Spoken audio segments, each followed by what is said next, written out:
என் மீது தவறு இல்லை, எந்த புரிதலும் இல்லைன்னு நேற்று பத்திரிகையாளர்களை சந்திக்கிறாரு, மடியில கனம் இல்லை அப்படி இப்படின்னு பேசுறீங்க. அப்புறம் ஏன் முன்ஜாமீன் போகணும்? நீங்க வெளிப்படையா எங்கள் மீது தவறு இல்லைன்னு நீங்க சொல்றீங்க, நேற்று பேசிட்டீங்க. நீங்கள் மக்கள் பிரதிநிதி, மக்களால் தேர்ந்தெடுக்கப்பட்ட ஒரு எம்எல்ஏ, நீங்க ஏன் அச்சப்படணும்? என்னென்ன வழக்குல தாவேக அரசு என்னை கைது பண்ணினோம் நீங்க அச்சப்பட்டீங்க, அதை வெளிப்படையா சொல்லுங்க. ஏதோ சைனாக்கும் இந்தியாவுக்கும் அந்த பார்டர் பிரச்சனை நீங்க தீர்த்தீங்களா, அந்த வழக்கா? இல்ல உக்ரைன் ரஷ்யா வார நிறுத்தினீங்களா, அந்த வழக்கா? என்ன வழக்கு வெளிப்படையா சொல்லுங்க. திமுகவுக்கு எதிராக இருக்கும்போது செந்தில் பாலாஜி அதிமுக இருக்கும்போது அசோக்கையும் செந்தில் பாலாஜியும் தாக்கி பேசியது குளித்தலையில் பேருந்து நிலையத்தில் நடந்த திமுகவுடைய ஒரு கூட்டத்தில் ஸ்டாலின் பேசினாரு. அப்ப நீங்க இங்க வந்தோன்னே நீங்க இன்றைக்கு தாவேக்காவை விமர்சிக்கிறீங்க. அப்ப நீங்க அதிமுக இருந்து திமுகவுக்கு வந்தோன்னே திமுக பெரிய வாஷிங் மிஷின் இருக்கா? நான் மக்களுடைய பிரதிநிதி, நான் எம்எல்ஏவா இருந்திருக்கேன், அமைச்சராக இருந்திருக்கேன், நான் சொத்து சேர்க்கல, நான் ஊழல் பண்ணலன்னா கரூர்ல எனக்கு ஒரு வீடு இருக்குல்ல, அங்க மட்டும் தானே பரிசோதனை பண்ணியிருக்கணும். செந்தில் பாலாஜிக்கு நெருங்கிய நண்பர்கள், செந்தில் பாலாஜிக்கு உறவினர்கள், செந்தில் பாலாஜி நட்போட்டாரத்துக்கு 15 இடங்களும் நான் கூவமாத்துல இருக்கு. அக்காட் நேயர்களுக்கு வணக்கம். இன்று நம்முடைய பத்திரிகையாளர் யாசதா இணைஞ்சிருக்க. வணக்கம் சார். வணக்கம் தம்பி. செந்தில் பாலாஜி நம்ம பேசிட்டு இருக்க இந்த டைம்ல அவருடைய முன்ஜாமீன் ஏற்க மறுத்து இருக்கு நீதிமன்றம். எப்பனாலும் கைது செய்யப்படலாம் அப்படின்ற ஒரு சொல் தான் இருக்கு. அவரும் அவசர ஆலோசனை எல்லாம் ஈடுபட்டு இருக்காரு அப்படின்னு. வாய்ப்பு இருக்கா இன்னைக்குள்ள கைதுக்கு? இல்ல, இன்னைக்குள்ள கைதுங்கிறது உறுதியான ஒரு விஷயம் தான். ஆனா இன்றைக்குள்ளங்கிறது அந்த நாள் குறிக்கிறது, நேரம் குறிக்கிறதுங்கிறது சொல்ல முடியாத ஒரு விஷயம். இவங்க முன்ஜாமீனுங்கிறது எப்போ கொடுக்குறாங்க அப்படின்னா இந்த கேஸோடைய ஸ்டார்டிங் ஸ்டேஜ், கேஸோட இன்வாலிஷன் டைம் இது. இப்போதான் ஸ்டார்ட்டே பண்றாங்க. ஸ்டார்ட் பண்ணும் போதே நீங்க முன்ஜாமீன் கேட்டால் எப்படி ஜட்ஜு கொடுப்பாரு? எப்படி கொடுப்பாரு? பேசிக்கே இப்போதான் அந்த அஸ்திவாரமே இப்போதான் போடுறாங்க. அப்படிங்கிறப்ப விசாரணைகள் முடிந்து நீண்ட நாட்கள் ஆகுது அப்படின்னா நீங்க கேட்கக்கூடிய நியாயம் இருக்கு. ஸ்டார்டிங் ஸ்டேஜில் தான் இந்த செந்தில் பாலாஜியுடைய எல்லாமே முன்ஜாமீன் பெறப்பட்டது. கரூர் தமிழ்நாட்டுடைய அந்த அரசை கவிழ்க்க சதி நடக்கும் போது கூட ஸ்டார்டிங் ஸ்டேஜில் தான் முன்ஜாமீன் அவங்களுக்கு கொடுக்கப்படுது, நிபந்தனை முன்ஜாமீன். அப்போதான் திருவல்லிக்கேணியில் 2 பேர் கையெழுத்து போடக்கூடிய அந்த சூழல் ஏற்படுது. அப்போ இந்த வழக்கு வரும்போதும் அதே சுச்சுவேஷன் தான், சேம் ஹேண்டில் பண்ணுறாங்க. அப்போ இந்த இடத்துல கோர்ட் அதை நிராகரிக்கிறது. அப்படிங்கிறப்போ இப்போ நான் என்ன சொல்கிறேன், தூய்மையான ஆட்சி நீங்கள் பண்ணியிருக்கீங்க, கடந்த 5 வருஷத்தில் ஊழல் நடக்கலை, எதுவுமே நடக்கலை அப்படின்னா இன்னைக்கு முதல்வர்கள் பார்ட்டி ஃபண்டுன்னு சொன்னதுக்கு அப்புறம் செந்தில் பாலாஜி மேல ஏன் இவ்வளவு புகார்கள் வரப்போகுது? ஏன் இவ்வளவு புகார்கள் குவியணும்? இப்போ இவ்வளவு கேள்விகள் வருது இல்ல? இது இது இது எந்த அடிப்படையில இவங்க அரசியல கொண்டுட்டு போறாங்க? என் மீது தவறு இல்லை, எந்த புரிதலும் இல்லைன்னு நேற்று பத்திரிகையாளர்களை சந்திக்கிறாரு, மடியில கனம் இல்லை அப்படி இப்படின்னு பேசுறீங்க. அப்புறம் ஏன் முன்ஜாமீன் போகணும்? நீங்க வெளிப்படையா எங்கள் மீது தவறு இல்லைன்னு நீங்க சொல்றீங்க, நேற்று பேசிட்டீங்க. நீங்கள் மக்கள் பிரதிநிதி, மக்களால் தேர்ந்தெடுக்கப்பட்ட ஒரு எம்எல்ஏ, நீங்க ஏன் அச்சப்படணும்? மக்கள் உங்களுக்கு ஆதரவு தராங்க, மக்கள் உங்களை நேசிக்கிறாங்கன்னா நீங்க ஏன் முன்ஜாமீனுக்கான கோரிக்கையை வைக்கணும்? ஏன் மனுவை செலுத்தணும்? இப்போ ஆல்ரெடி இந்த தவேகா அரசை கவிழ்க்கக்கூடிய சதியிலையும் என்னை வேறு எஃப்ஐஆர்ல வேற ஏதாவது வழக்குகள்ல என்னை கைது செஞ்சிருவாங்கன்னு ஒரு அச்சம். வேற என்ன வழக்கு அது? அதான் சொல்ல வர, என்ன வழக்கு வெளிப்படையா தெரிவிங்க. என்னை வேறு வழக்குல இருந்து மொட்டையா சொல்லிட்டீங்க. வேறு வழக்கு என்ன? செந்தில் பாலாஜி எஃப்ஐஆர் நம்பரை சொல்லுங்க, அசைன்மெண்ட் நம்பர் சொல்லுங்க, என்னென்ன வருது தாக்கல் சொல்லுங்க, இதெல்லாம் மக்கள் பார்க்கட்டும். என்னென்ன வழக்குல தாவேகா அரசு என்னை கைது பண்ணினோம் நீங்க அச்சப்பட்டீங்க, அதை வெளிப்படையா சொல்லுங்க. அதை தான் கேட்க போறாங்க மக்கள். வேற என்ன கேட்பாங்க? வேற வழக்கு உங்கள் மீது பாய போகுது, என்ன விசாரணை வழக்குள்ள கொண்டு இது திட்டமிட்டு இவங்க ஒரு நெரட்டிவ் செட் பண்றது. என்ன வழக்கு வெளிப்படையா சொல்லுங்க. ஏதோ சைனாக்கும் இந்தியாவுக்கும் அந்த பார்டர் பிரச்சனை நீங்க தீர்த்தீங்களா, அந்த வழக்கா? இல்ல உக்ரைன் ரஷ்யா வார நிறுத்தினீங்களா, அந்த வழக்கா? என்ன வழக்கு வெளிப்படையா சொல்லுங்க. உங்கள் மீது ஒட்டுமொத்தமாக வந்தது எல்லாமே ஊழல் வழக்கு தான். நீங்க சிறைக்கு போனது ஊழல் மோசடி வழக்கு, முறைகேடு வழக்கு. இலாக்கா இல்லாத 2 ஆண்டுகள் அமைச்சராக தொடர்ந்து அவலமும் தமிழ்நாட்டில் நடந்தது உங்களை வைத்துதான். புரியுதா? இதே செந்தில் பாலாஜியுடைய தம்பி அசோக் தான் இந்த மாவட்டத்தை ஆள்கிறார்னு சொன்னவர் அன்றைய திமுக தலைவர் ஸ்டாலின் குளித்தலை தொகுதியில மேடை போட்டு பேசும்போது. புரியுதா உங்களுக்கு? இன்றைக்கு திமுக வந்ததுக்கு அப்புறம் பேச மாட்டாரு. திமுகவுக்கு எதிராக இருக்கும்போது செந்தில் பாலாஜி அதிமுக இருக்கும்போது அசோக்கையும் செந்தில் பாலாஜியும் தாக்கி பேசியது குளித்தலையில் பேருந்து நிலையத்தில் நடந்த திமுகவுடைய ஒரு கூட்டத்தில் ஸ்டாலின் பேசினாரு. அன்றைக்கு அவ்வளவு குற்றச்சாட்டு வச்சாரு.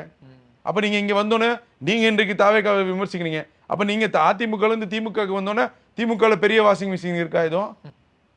இவங்க பாஜக மீது வாஷிங் மிஷின்ற ஒரு குற்றச்சாட்டு வைக்கிறாங்க. பட் அதே தானே இவங்களும் பண்றாங்க. அப்ப 2த்துக்கும் வேறுபாடு இல்ல. இல்ல அதுதான் சொல்றேன். இப்ப வந்த கட்சி அவங்க அரசியல் நிலைப்பாட்டுக்காக எந்த முடிவுக்கு எடுப்பாங்க. தங்களுடைய ஆட்சியை கவிழ்க்க சதி நடக்கும் போது அவங்க எந்த எல்லைக்கும் போலாமே.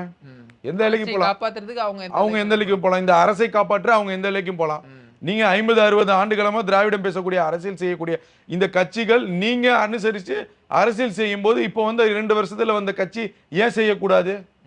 ஏன் செய்யக்கூடாது? மக்கள் பார்ப்பாங்களா? மக்களுடைய பொதுவான பார்வை என்னவா இருக்கு? அப்படிதான் பார்ப்பாங்க. இப்போ இன்னைக்கு செந்தில் பாலாஜியுடைய இந்த தொடர்ந்து இந்த வரக்கூடிய புகார்கள் எல்லாமே மெயின் ஸ்ட்ரீம் மீடியாக்கள்ல வருது. எல்லாமே பேசக்கூடிய ஒரு விஷயம் என்னதுமா, பார்ட்டி ஃபண்ட். அன்னைக்கு பார்ட்டி ஃபண்டுன்னு சட்டசபையில பேசும்போது நீங்க கொந்தளிச்சீங்க. எந்த பார்ட்டின்னு சொல்லுங்கன்னு கேட்டீங்க உதயநிதி ஸ்டாலின். அவர் உங்களை குறிப்பில்லைன்னு ஆதவ் சொன்னாரு. அப்ப இவ்வளவு சூழல் இருக்கும்போது இன்றைக்கு மெயின் ஸ்ட்ரீம் ஊடகங்கள்ல செய்தியா வரக்கூடிய எல்லாமே செந்தில் பாலாஜியின் பற்றி பார்ட்டி ஃபண்டு தான். பார்ட்டி ஃபண்டு தான். அப்போ ஒரு அரசு மாற்றம் பெருகும் போது அந்த ஏற்கனவே இந்த அரசின் மீது இவ்வளவு புகார்கள் வருதுன்னா எல்லாருமே காத்துட்டு இருந்திருக்காங்க. எல்லாருமே காத்துட்டு இருக்காங்க. புரியுதா உங்களுக்கு? அப்ப எல்லாருமே திமுக ஆட்சியில வெறுப்போட இருந்திருக்காங்க. எல்லா தொழில் செய்யறவங்களும் சரி, தொழிலதிபர்களும் சரி, எல்லாருமே பெரிய வெறுப்புணர்வோட திமுக மீது இருந்திருக்காங்க. அதனுடைய வெளிப்பாடு தான் இந்த புகார்கள் வந்து குவியுது. இன்னைக்கு செந்தில் பாலாஜியை சோதிக்கக்கூடிய இடங்கள் என்ன? 15 இடங்களும் நீங்க சொல்லுங்க, மக்கள் பார்க்கட்டும். அவருடைய பூர்வீக வீடு, அவருடைய அலுவலகம் இப்படிதான் வந்து சோதனை நடக்கும். ஏங்க நீங்களும் இப்படி சொல்றீங்க?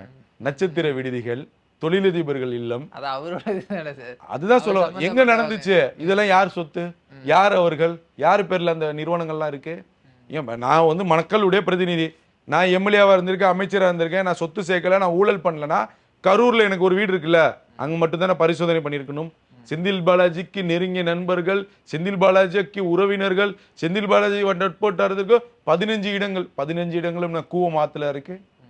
இல்ல தாழ்வான பகுதியில் மக்கள் தாழ்த்தப்பட்ட மக்கள், சமூகத்தில் பிற்படுத்தப்பட்ட மக்கள், நலிவடைந்த மக்கள், அவங்கெல்லாம் இருக்கக்கூடிய இடத்துல சோதனை பண்ணாங்க டிவிஎஸ்சி.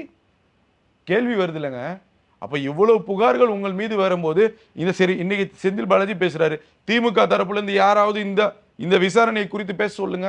ஏவா வேலு வீட்டுக்கு வக்கீல் படையோட போனீங்கல்ல, செந்தில் பாலாஜிக்கு ஆதரவாக ஒரு திமுகவினரும் காணமே. பேச சொல்லுங்க. பேச சொல்லுங்க. ஏன்னா புகாருங்க, அவர் மேல இருக்கக்கூடிய ஊழல் புகாரு. அதுதானே இருந்துச்சு. ஆமாங்க, விசாரணைக்கு வந்தாங்க. அவர் சிங்கப்பூர் போனாரு, வச்சாரு. அப்ப ஏன் செந்தில் பாலாஜிக்கு பேசணும்? அப்ப நான் என்ன சொல்றேன்னா, செந்தில் பாலாஜியை வைத்து பகடைக்கை ஆட்டம் ஆடுதா திமுக? செந்தில் பாலாஜியை வைத்து திமுக யூஸ் பண்ணுதா? செந்தில் பாலாஜிக்கு அது தெரியலையா அப்படின்னு கேக்குறேன். செந்தில் பாலாஜி திமுக வந்து எல்லாருமே சிக்குவதை விட ஒரே ஆளு தலையில கட்டலாம். இப்ப கரூர்ல பலியா 40 பேர் இறந்து போனாங்க. அந்த சம்பவத்துக்கு பிரதானமாக பேசக்கூடிய குற்றச்சாட்டு அன்றைக்கு இருந்து தாவேக்காவும் வச்ச குற்றச்சாட்டு செந்தில் பாலாஜி மேல ஓப்பன் டிஃபெண்ட் பண்ணாங்க. அப்ப திமுக விஜயின் மேல டிஃபெண்ட் பண்ணாங்க. அன்றைய தினம்லேருந்து இந்த வரைக்கும் எல்லாத்திற்குமே செந்தில் பாலாஜியை பயன்படுத்தலாம்னு திமுக முடிவு பண்ணிருச்சா? அந்த விஷயம் செந்தில் பாலாஜிக்கே தெரியலையான்னு நான் கேட்கிறேன். ஏன் செந்தில் பாலாஜி மட்டும் இன்வால்வ் ஆகுறாரு? செந்தில் பாலாஜியை தவிர வேற எந்த அமைச்சர்களும் இல்லையா? ஏங்க KN முடியாதா? ஏவா வேலு இருக்காரு, இன்னும் நீங்க MRK பன்னீர்செல்வம் இருக்காரு, இன்னும் பல மூத்த அமைச்சர்கள் இருக்காங்க, ஆவடி நாசர் இருக்காங்க, சேகர் பாபு இருக்காங்க. இவர்கள் மீது இல்லாத விஷயங்கள் காழ்ப்புணர்ச்சி மட்டும் செந்தில் பாலாஜி மீது ஏன் வருது? உங்களுக்கு புரியுதா? அடிப்பட்டாலும் மீதிப்பட்டாலும் செந்தில் பாலாஜி பேரை யூஸ் பண்ணிக்கலாம். அப்படின்னு தான் நான் அப்படியே அந்த பார்வையில பாக்குறேன். இப்போ ஒட்டுமொத்தமாக வருது இல்ல. இப்போ திமுக வெளியே வந்து மக்கள்கிட்ட இந்த விஷயத்தை பேசக்கூடிய எந்த முகாந்திரமும் இல்லை. புரியுதா? இது ஒன்றும் தூய்மையான வழக்கு கிடையாது. எந்த முகாந்திரமும் இல்லை. எல்லா புகார்களும் வருது. இன்னைக்கு FIR முதல் ஆளாக செந்தில் பாலாஜி சேர்க்கப்படுகிறார். விசாகன் 2வது ஆளாக சேர்க்கப்படுவார். விசாகன் யாரு? அந்த துறையுடைய இயக்குனர் தானே, டைரக்டர் தானே. அப்ப எல்லாமே வெளிப்படையா வருது இல்ல. நான் என்ன சொல்றேன், வெளிப்படையா வந்து ஒத்துக்கோங்க, திமுக ஆட்சி காலத்துல நாங்க தவறுகள் செஞ்சிட்டோம், இனி வருங்காலங்கள்ல செய்ய மாட்டோம், அதுக்கு வெளிப்படையா சொல்லிட்டு போயிருங்க. ஏன் சப்ப கட்டுறீங்கன்னு கேக்குறேன். அவர் ட்ரிப்ளிகேன் போலீஸ் ஸ்டேஷன்ல கூட நீ காலைல கையெழுத்து போட வரல. அவருக்கும் தகவல் போயிருக்கோம் உங்களுக்கு? இல்ல, விசாரணை வளையத்துக்குள்ள இருக்காரு. இப்ப அந்த வழக்கை விட இந்த வழக்கு நெருக்கடியை தரும்போது இந்த வழக்குல கைது செய்ய வாய்ப்புகள் இருக்கு. ஏன்னா இன்று பாதிக்கப்பட்ட பார்ட்டி ஃபண்ட் கொடுத்த நபர்களுடைய புகார்கள் தான் இது. புரியுது? ஏதோ மொட்டை கடிதாசியோ அதெல்லாம் கிடையாது. பாதிக்கப்பட்ட பார்ட்டி ஃபண்டு அந்த மதுபான ஆலையுடைய நிர்வாகத்தில் இருக்கக்கூடிய நபர்கள் போட்ட புகார்கள், மனுக்கள் தான் அது. இப்போ அதன் மீது நடவடிக்கை எடுக்கும்போது நெருக்கடிக்கான சூழல் செந்தில் பாலாஜிக்கு இருக்கு, கைது செய்யக்கூடிய வாய்ப்புகள் இருக்கு. ஆனா இந்த வழக்குல திமுக ஆட்சி காலத்துல சிபிஐனாலையுமே செந்தில் பாலாஜியின் சகோதரரை பிடிக்க முடியல. பாஜக அரசுனால பாஜக அரசுனால சிபிஐனால முடியல. அப்ப இந்த சாதனை தாவேக செஞ்சிருச்சுன்னா பெரிய சாதனை இல்ல. செந்தில் பாலாஜி மட்டும் இல்லாம செந்தில் பாலாஜி சகோதரன் கைது செஞ்சுட்டாங்கன்னா பெரிய சாதனை இல்ல. மத்திய அரசினால முடியாத விஷயத்தை தாவேக அரசு செய்ய நிகழ்த்திருக்குல்ல. அப்படிதான் நம்ம பார்க்கணும் இதை. இல்ல கடந்த முறை இந்த மாதிரியான ஒரு சிச்சுவேஷன் வரும்போது தலைமறைவாயிட்டாரு, முன்ஜாமீன் வாங்கிட்டு தான் வெளியே வந்தார். பட் நேத்து பிரஸ் மீட் கொடுத்தாரு, இன்னைக்கு அவர் எங்க இருக்காரு என்னன்னு திரும்பவும் தெரியல. ஆலோசனை அப்படின்ற மாதிரியான விஷயங்கள் மீண்டும் தலைமறைவா? அவங்களுக்கு அது வழக்கமான ஒண்ணுங்க. தலைமறைவு, முன்ஜாமீன் இதெல்லாம் வழக்கமான ஒன்று. இந்த திராவிட அரசியல் கட்சிகளுடைய வழக்கமான ஒன்று, நேச்சர் அது. அது காலையில் நம்ம காலையில் உடற்பயிற்சி போவோம், காலைல 8 மணிக்கு சாப்பிடுவோம், மதியானம் 1 மணிக்கு சாப்பிடுவோம். அந்த மாதிரி இவங்களுக்கு இந்த முன்ஜாமீனுங்கிறது இந்த பேசிக்கான விஷயம் திமுக போன்ற திராவிட கட்சிகளுக்கு பேசிக்காக இருக்கக்கூடிய விஷயம். இப்போ தலைமறைவாயிருவாங்க, எஸ்கேப் ஆயிடுவாங்க. அப்போ இதை எதிர்க்கக்கூடிய முகாந்திரம் இல்லைங்க, திமுகவுக்கு இல்லை. புரியுதா? நீங்கள் சம்பாரிச்சிட்டீங்க, மக்களுக்கு தெரியும். இன்னைக்கு கோடிக்கணக்கான கார்களில் வரீங்க, புரியுதா? அடிப்படையாக உங்களுடைய சம்பளங்கள் என்ன, நீங்கள் எத்தனை முறை எம்எல்ஏவாக இருந்திருக்கீங்க, எத்தனை முறை அமைச்சராக இருக்கீங்க, அதற்கு வாங்கின சம்பளத்தை தவிர உங்கள்கிட்ட இருக்கக்கூடிய சொத்து மதிப்பு என்ன? சிம்பிளுங்க அது. இதே ஆய்வு செஞ்சாலே குற்றவாளி தானே.